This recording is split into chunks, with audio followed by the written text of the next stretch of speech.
सोचा नहीं हालात बदल सकते थे, तेरे आंसू मेरी आंखों से निकल सकते थे, और तुम तो ठहरे रहे झील के पानी की तरह, दरिया बनते तो कहीं दूर निकल सकते थे। इस शेर के साथ इस प्रोग्राम का आगाज।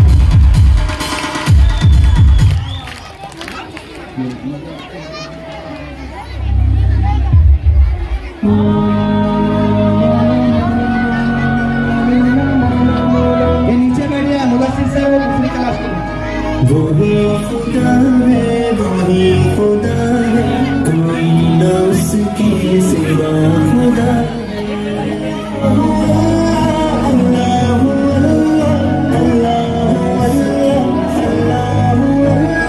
बरसती बारिश, चमकते बादल बता रहे हैं वही खुदा है। कहीं समंदर कहीं पे साहिल बता रहे हैं वही खुदा है।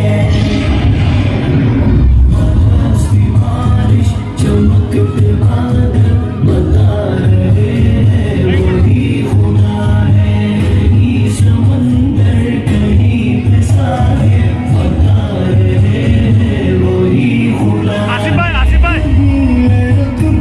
कभी जहानी कभी गुजरेगी अता करे वो।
उसके सिवा